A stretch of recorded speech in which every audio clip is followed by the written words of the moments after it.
After nearly 2 months on the road with the Freedom Convoy, I'm finally heading back towards Western Canada. So jump into the Sun Clipper with me and let's go on an epic road trip across Ontario.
Oh, sweet bejeebus, this fella rolled up on me harder than a sack of potatoes. Big old Peterbilt wants around me.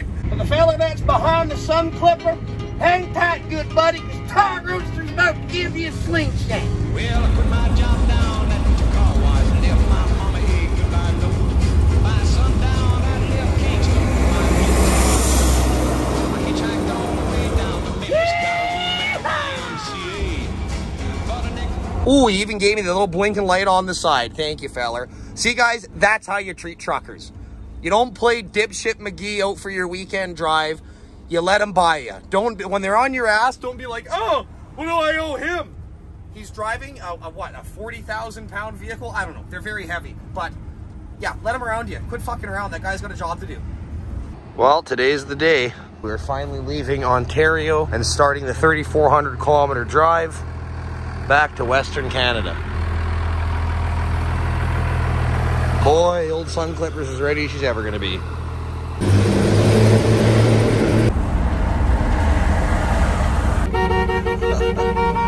No way. Oh goodness, that was great. Driving across the Great White North. And that's not a racial term, that's just me referring to the snow. Because I know, because we all know how people on the internet like to talk these days. Oh, the Great White North, eh? What are you trying to say, buddy? Shut up. Get a job, you bums.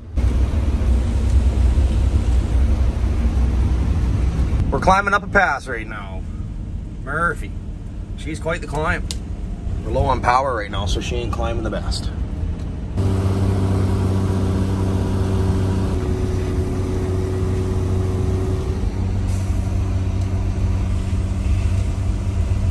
Oh, buddy, going through the mountains of Ontario. There's nowheres to pull over, anywheres on this highway. It's actually pissing me off because I got an issue with this thing. I got to pull over and check it, but there's nowheres to pull over. So I got to keep working it like a dog to get up these mountains. Well, we have like a 50% reduction in power, and we have a noise coming from back here. So I'm gonna say that I know what it is. I'll take this cover off. All right, we got the engine cover off. Look at that. Good old greasy boost leak. That's a quick fix, depending on the condition of this clamp, but she's tighter than my ex-boyfriend. Couple screws loose on my auntie's uncle and we're good to go. There we are. Try this other side, make sure it's tight. Good old 12 valve. Let's see what the old cousin Hunter's got now. Oh, she's just rolling out heavy, eh?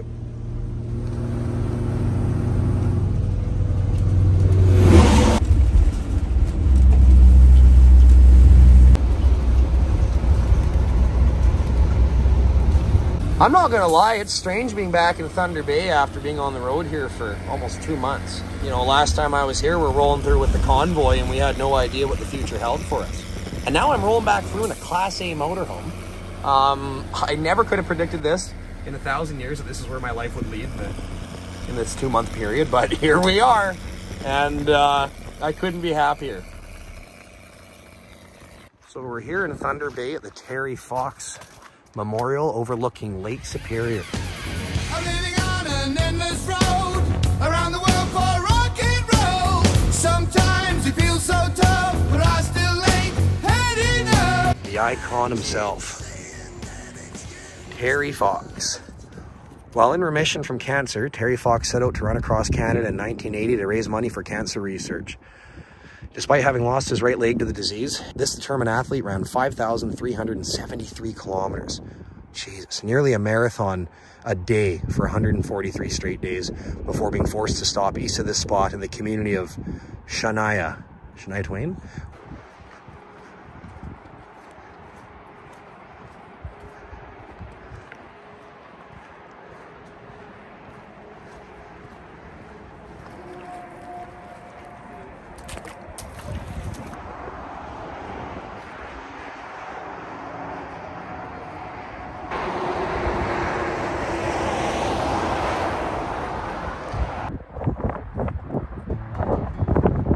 We're on the final leg here, 1,000 kilometers to go until Brandon, Manitoba, where I'll reunite with friends and family. And yeah, driving across Ontario has been a blast. I'll tell you, I'm lucky to have the weather that I've had through the whole thing. I was watching the weather. I'm like, if I leave Monday, I can time this out perfectly. 500 kilometers a day, get across Ontario, get to Manitoba, and it's party time on Saturday. So today's Thursday. Tomorrow's Friday. I'll roll into Brandon, Manitoba tomorrow afternoon. And then, yeah, like I said, I'll meet with family and friends, and it's gonna be a blast. Well, seems like a good place to make some noise.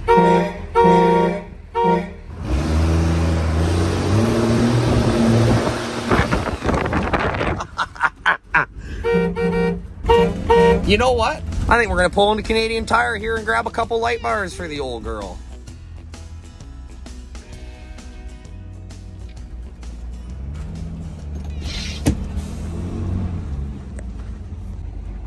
Good old Canadian Tire. So we got ourselves 2 of these bad boys. And let's figure out where we're gonna mount them. I already know where I wanna mount them. I'm gonna do one right here like that. I'm gonna do one on the other side, the same spot above the headlight. I might move them inboard a bit more, right above the headlights. I don't know, maybe actually, I don't know, I might do 2 here and then later on I might do like a long one down the dead center here like this. Yeah, buddy, that's gonna look good.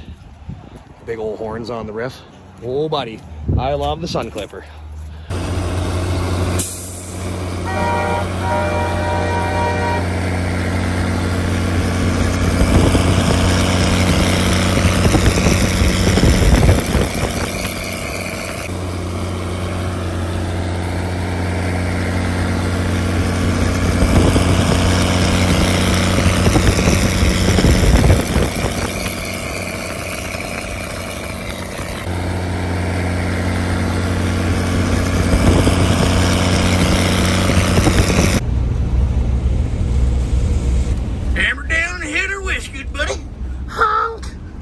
Figured I'd stop in and show you guys this little gem here, and it's outside of Thunder Bay. It's called Kakabaka Falls. Kakabaka, I don't know. It's pretty cool though. It's all frozen over right now. I've been here in the summer before, and I've done long exposure photography with these falls, and let me tell you, they rattle. These are actually some of the first waterfalls I ever did long exposure photography with. They really inspired me to really get into the waterfall photography. But right now there's not much to take pictures of. I mean, frozen over, it's cool, but it's also like meh. Kakabeka Falls, just outside of Thunder Bay, Ontario. If you're heading west towards Manitoba. I gotta get back to the motorhome before that feller figures out that I parked illegally. It's like a $20 ticket. I went to swipe my card for $5. It's $5 parking fee. And it rejected my card, so maybe I'm fucked. I don't know. Maybe I'll go to get fuel and I won't be able to get fuel. Maybe JT froze my bank account. Can you imagine that? Just like a month later, he's like, fuck you. You ain't getting the sun clipper home, bitch. Kakabeka Falls. Kakabeka Falls. Look at this fucking thing. Keep your shit together. Keep your composure. You're acting up. People are gonna think we're racist. Fly proudly, but look, it's got oil stains in it, or like diesel stains. It's already stained with soot. Look at that. Kakabeka. Just rolling coal in the old sun clip ore. Let's give these guys a chooch on the way out, eh? Let's give them a chooch. The kid's waving, eh?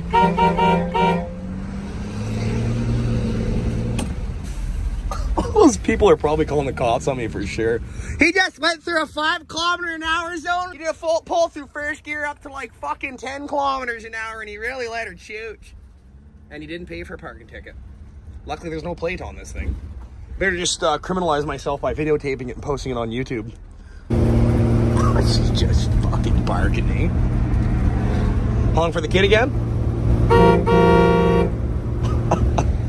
Oh, I'm so immature, it's unbelievable. Look at this guy. Old home hardware truck. Imagine driving that thing around just hanking at everybody. If I was a trucker, I'd get fired the first day. Maybe, I mean, give me a week, eh? Give me a week. I'm like, I'll be responsible. A couple days in, just laying on the horn and everybody screaming at people, yelling freedom. And you're fired. This thing's been losing steam for the last 100 kilometers, so I think I know what the issue is. Got my cubbies on because we got to go underneath her. All right. So, yeah, look at that. She is greasy. This is the pre-filter filter. And there's some sediment coming in from the tank.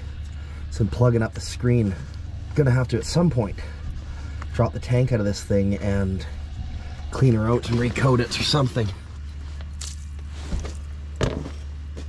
No, she's not as dirty as she was last time. Still pretty filthy though. Oops. Someone probably stored this thing for a while with only a quarter tank or something, and it built condensation in the tank, which is why you never store your vehicle with anything less than a full tank. It creates a space of air in the tank above the fuel, which allows condensation to build up and it rusts the inside of the tank.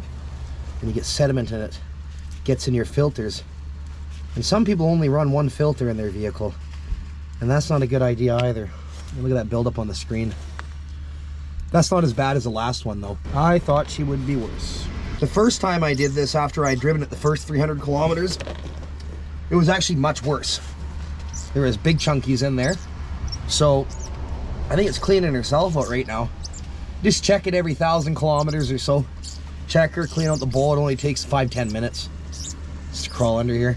And this is another reason why you have to be mechanically literate, because when you're on the road, if you want to drive cool old shit, I mean, you got to learn something. You got to be able to just be driving and hop out and throw some shit down and do some work, right? Have some cubbies with you, some gloves, a basic toolkit. I have a little more than a basic toolkit, but this is my life.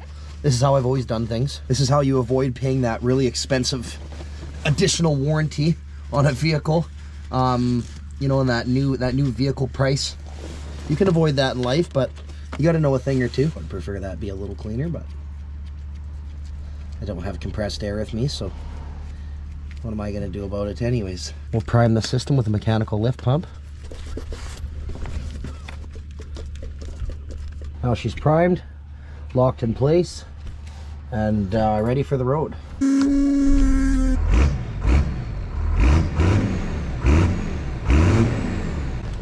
Nice and minty. Nice and minty. All right.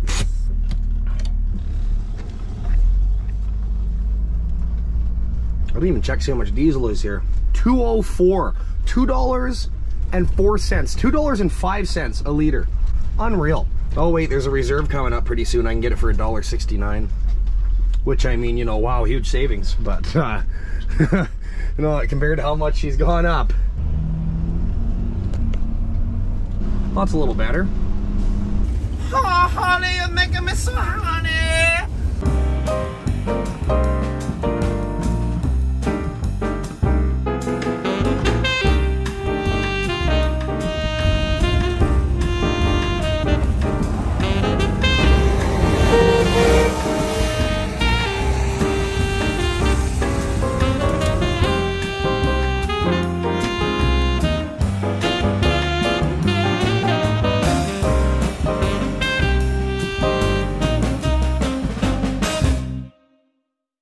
So I ran out of fuel last night looking for a place to camp for the night off the highway. And as I was coming down here, fate would have it that I ran out of fuel and I coasted into here. And I'm like, oh, I'll just get in here so I'm not on the highway. And I coasted to here and here I am. So I've called my CAA RV Plus towing membership and asked them to bring me fuel. And they said, okay, yeah, we'll be there in like 20 minutes. Gas, or is it gas? I'm like, no, it's diesel. They're like, oh, we don't do diesel. I'm like, what the fuck? So yes, fortunately, we could come tow it. We could use one of your tows to come tow it. I'm like, just bring me a can of diesel. They're like, no, we need to tow it. I'm like, you can't. I'm like, it's an industrial grade bus. You're not going to get, you know, you're going to have to put a big flat deck down here. We won't even get the flat deck by me. It's going to be a shit show. I'm like, I'll just walk to the bloody fuel station. So she's like, or if it's cold, you could call the police. They could pick you up. And I'm like, whatever. I'm just going to camp here for the night. Wake up early, hitchhike to the gas station, and that's what I'm going to do. That's my plan now. I ran the new Furman all night. This thing purrs, man. I like how I have a jerry can full of gas in here. Oh, the furnace has just been purring all night. Adventures with Tire Roaster. You never know what's going to happen. And a lot of you are probably asking, Tanner, why didn't you just get fuel and not be a fool? Well, I'll tell you why. I was driving on this whole trip. Half a tank would be my go-to. Every time I get down to half a tank, she'd be good. And half a tank would last you like 400 kilometers. So I'd fill up at all the gas stations on the reserves. They were about $1.69 a liter. Now, anywhere else is $2 to $2.15 a liter for diesel. So I'm like, okay, well, I'll find a reserve down around Kenora. But I was down around half tank. I'm like, I should be good for like another at least a couple hundred or 400K again, you know, half a tank. But that last half, buddy, like 200K. I got down to a quarter and I'm just coming into town here. All the gas stations were closed. It was 10:30 at night. I'm chugging into town. And I tried to pull off the highway. If I wouldn't have done this one stupid loop over here, I would have made it. I tried to pull off the highway and do this little loop to try to find a spot to park for the night. And like, I'll use my last bit of fuel to get to the gas station in the morning. Did this loop. And then I got down here, got off the loop, came down here, ran out of fuel, 10K out of town. So, all right, better start my hitchhike to town. Go to the Husky, grab a jerry can, fill it with diesel. Beautiful morning for it. It's been a while since I've hitchhiked, not gonna lie. It's been a few years. Oh God, it's a beautiful morning. It's pretty warm. It's frosty, it's chilly, but I mean warm compared to what it's been. Nothing. Rejection's gonna be real. Well, oh, we got another one. Come on. I haven't been rejected this much since high school. Get it? Get it? Come on, the smile. Oh, we got a ride. At the Oz, where are you coming from? Are you getting fuel here too? Oh, yeah. Okay. Thanks again, man. We got a jerry can of diesel. We're gonna fill her up. Grab me a coffee. Grab my jerry can. I met this nice little fella from Nova Scotia. He gave me a ride. Like, it's so Canadian. I love it. I love it. I'd be out here on the edge of Kenora hitchhiking. Having a coffee. Waiting for a ride. Beautiful morning for it, though. All right, I'm repositioned a little whiles down from the Husky on the way out of town. Hopefully I get something here. Just met a fella who gave me a ride back. Get this thing fueled up and get on the road so I can go to the other fuel station and get her fueled up even more. You know what's hilarious is that guy that I just met. He pulls over, and a lot of people driven past me. A lot of people wearing masks in their car by themselves drove past me and just kind of looked at me like, who's this asshole? This guy pulls in, picks me up, we get driving, we got talking about politics, we got talking about Ottawa and the Freedom Convoy and stuff, and totally a beauty. We had a lot of good chats about what's going on in the world and stuff. And what are the chances a guy like that, who's a grassroots Canadian who understands what's actually going on in the world, stopped and picked me up? And he was really nice. $250 a year for the CAA RV Plus membership, and I'm doing this shit? I enjoyed it. I'm not gonna lie. I enjoyed hitchhiking, met that old guy from Nova Scotia, got the diesel, chatted with another guy, and then this guy here who picked me up, and we had a great chat all the way back. So, and I got a coffee, so, and a new jerry can, so I'll fill this with diesel, so I'll always have an extra diesel with me. That's hilarious. You always gotta look at the positive things in life. Life's good, man. Life's great. Just learn how to adapt and overcome things. Like, don't hate. Learn how to adapt and overcome. Put me hat up here for a moment. That guy's a narc. It's a Mountie hat. There we are. She's moving. Get some fuel up to the injection pump. Might have to crack an injector and bleed that air off. See if this thing cranks. All right, so I didn't get lucky, so I gotta bleed off the fuel system here, crack some injectors, and then get her to fire. I'm gonna be climbing in here to bleed these damn injectors. God damn it, Junior. I got them all bled, though. Let's try cranking her again. All right, so we've bled the fuel system off. Let's see if this old girl will start. There she goes.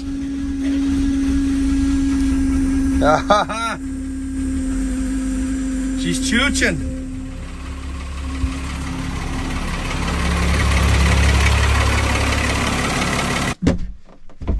The oil fill is under the bed. How funny is that?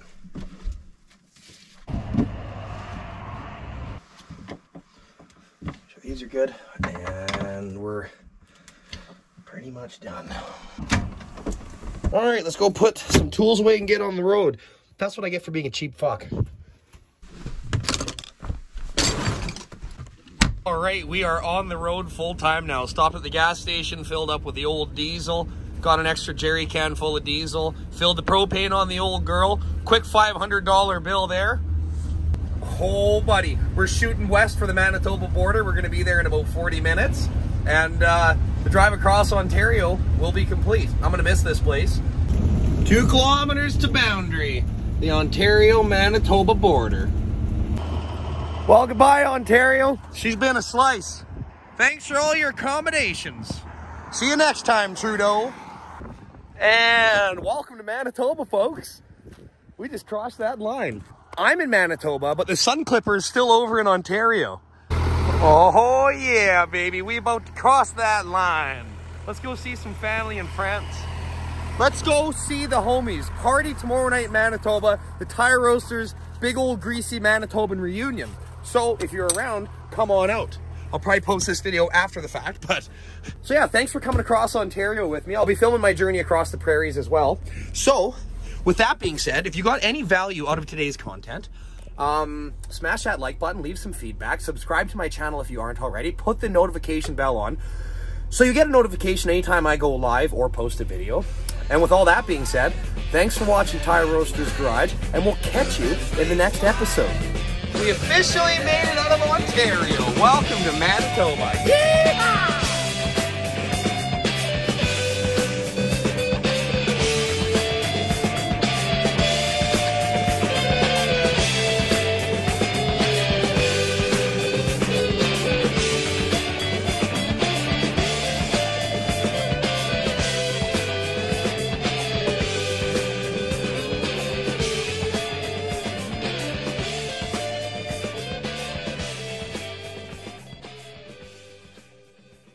Tire Roaster's about to give you a slingshot.